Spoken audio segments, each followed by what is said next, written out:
सफर करके आए हो। बोले नहीं नहीं, भगवान के कार्य के बिना विश्राम का।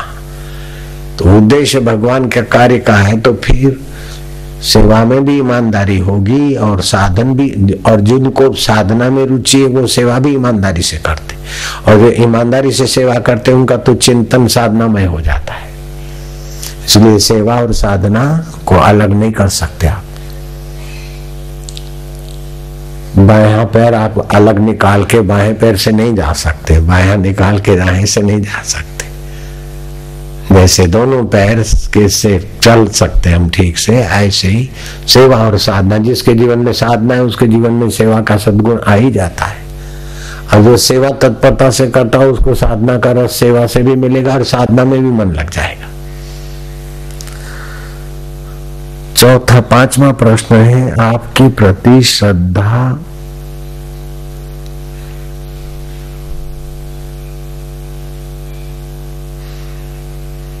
इस प्रश्न का जवाब हम नहीं देंगे। हमारे प्रति श्रद्धा का सवाल, मेरे प्रति आप श्रद्धा करो ऐसा उपाय मैं नहीं बताऊंगा। जयराम जी, इस प्रश्न का उत्तर हम नहीं देंगे। छठा प्रश्न है, गुरुदेव हम कैसे जाने, कैसे पहचाने कि यह आत्मा की ही आवाज है। कहीं भ्रमित होकर आत्मा को अनात्मा की आवाज, मन की बेईमानी को भी आत्मा की आवाज, आत्मा की आवाज आत्मवेता को ही आती है। बाकी के लोगों को अपने अपने संस्कारों के अनुसार आवाजें मिलती है। जैसे वल्लभाचार्य बड़े आचार्य हैं, लाखों लाखों साधु उनको मानते हैं। रामानुजाचार्य बड़े आचार्य हैं रामानुज संप्रदाय के। शंकराचार्य बड़े आचार्य हैं, जगत गुरु शंकराचार्य। तो ये जब उन्होंने वल्लभाचार्य ने, रामानुजाचार्य ने, नंबकाचार्य ने जब ग्रंथ लिखा तो उन्होंने आरंभ में कहा कि हमारा इसमें कुछ नहीं, भगवत प्रेरणा से हम लिख रहे हैं। और उन्होंने सच्चाई पूर्वक लिखा, वो झूठ बोलने वाले महापुरुष नहीं है। लेकिन तीनों के ग्रंथ सिद्धांत अलग अलग दिखाई देते। जब भगवान की प्रेरणा से लिख रहे हैं तो भगवान तो एक है। तो वल्लभाचार्य के हृदय में जो भगवान है वही रामानुजाचार्य के हृदय में, वही त्र्यंबकाचार्य के हृदय में है। फिर उन आचार्यों के सिद्धांत अलग अलग कैसे हुए कि भगवत प्रेरणा हुई, सद्भाव तो हुआ, लेकिन संस्कार का आईना अपना काम करता है। जैसे एक लड़का आया, वो अनुष्ठान करने गया और बहुत अच्छी तरह से अनुष्ठान में लगा और बार बार अंदर से वजह, बेटा शादी कर ले, जा बेटा शादी कर ले। आया गुरुजी के पास, बोले भगवान प्रेरणा कर रहे हैं कि गुरुजी बेटा शादी कर ले। गुरुजी ने बोला ये भगवान प्रेरणा नहीं करता है, तेरा मन ही तेरा बाप बन जाता है और तेरे को बेटा बना रहा है, जा शादी कर ले। काम वासना भगवान की प्रेरणा का रूप ले आई है। ऐसे लोभी के अंदर धन बढ़ा ले, ये वासना। राजा को स्वप्न आया कि खूब खूब ऐसा करके अपना तिजोरी भर दो। अल्लाह ताला सुबह मंत्री को बोला कि अल्लाह ताला ने मेरे को बोला है कि अपने खजाने को छलका दो। मंत्री ने कहा ये अल्लाह ताला की प्रेरणा नहीं है, लोभ बुद्धि ने अल्लाह ताला का ढोंग किया है। तो भगवत प्रेरणा तो महाराज भगवत प्राप्त महापुरुषों को भी होती है, तो उसमें भी वो सावधान रहते हैं कि अपना संस्कार जुड़ गया है कि सचमुच में भगवत संकल्प है। इसलिए जिस किसी बात को भगवत प्रेरणा समझकर नहीं लगना चाहिए, जिस बात में अपना स्वार्थ न हो, शास्त्र सम्मत हो, महापुरुष की सम्मति हो, करने में आम आदमी के सामने करने में लज्जा न आती हो, कोई किसी का आहित न होता हो। भगवत प्रेरणा किसी का आहित करने वाली नहीं होती। जयराम जी की भगवत प्रेरणा अहम पोषने वाली नहीं होती। भगवत प्रेरणा तो महाराज भगवत प्राप्त महापुरुष के द्वारा ही भगवत सत्ता निखालसता से काम करती है। बाकी तो अपन लोग तो सब अपना अपना वासना का आईना लगाकर भगवत प्रेरणा का मजाक उड़ाते या गलत फायदा उठाते, कभी कभी सच्चा फायदा भी उठाते। अंतःकरण अगर साफ सुथरा है, तटस्थ है, तो भगवत प्रेरणा भी होती ठीक से। अब 7वां प्रश्न है तुम्हारा,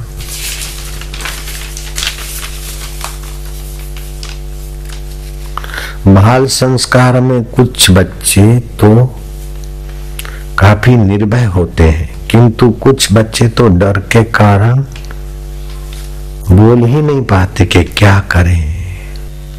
पहले का प्रश्न था मनुष्य मात्र की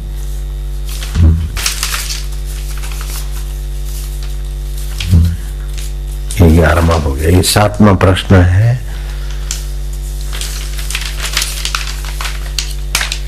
जोधपुर राजस्थान। मनुष्य मात्र की यह होता है कि वह नश्वर की तरफ जा रहा है और फिर भी मानव मात्र के नश्वर व्यक्ति वस्तु में ही प्रीति क्यों रहती है।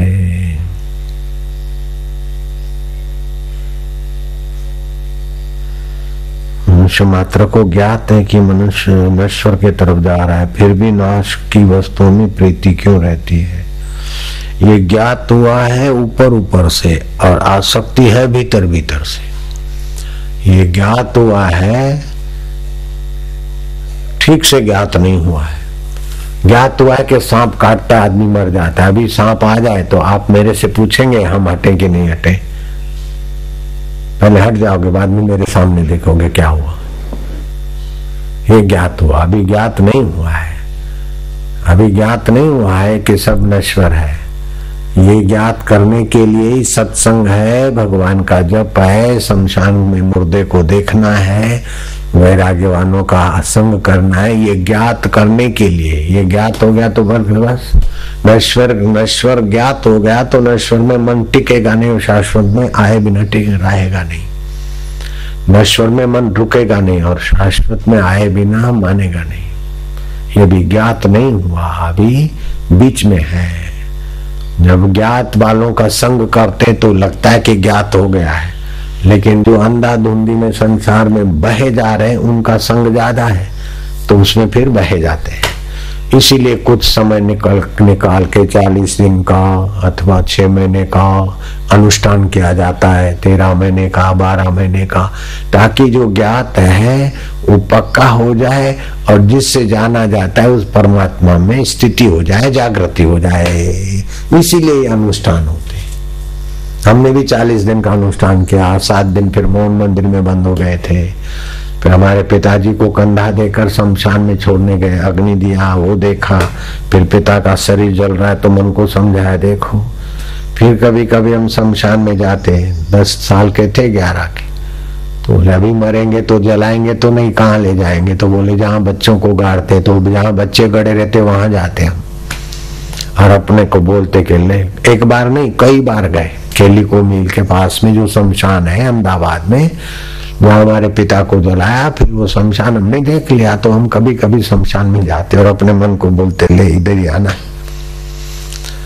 और फिर हम थोड़ा संस्कृत सीखने का शौक था तो वो जिस आश्रम में संस्कृत पढ़ाते थे उस आश्रम के पीछे साधुओं की समाधियां थी, जो साधु मर गए महंत उनकी समाधि थी, तो हम उधर जाके बैठते थे और अपने मन को बोलते थे बड़े बड़े महंत ये इधर आ गए लोग। फिर संस्कृत का हितोपदेश का एक श्लोक, परीक्षा का दिन था, वो संस्कृत की परीक्षा के दिन आ रहे थे तो जरा रटने के लिए भी उधर चले गए। तो रटने के लिए चले गए तो वो श्लोक आ गया, सर्वम अधितम तेन, उसने सारा अध्ययन कर लिया, तेन सर्वम अनुष्ठितम, हितोपदेश संस्कृत की है, छोटा सा शुरुआती का है। सर्वम अधितम तेन तेन सर्वम अनुष्ठितम, ये न आशा पृथक कृत्वा नैराशा अवलंबितम, उसने सारा अध्ययन कर लिया।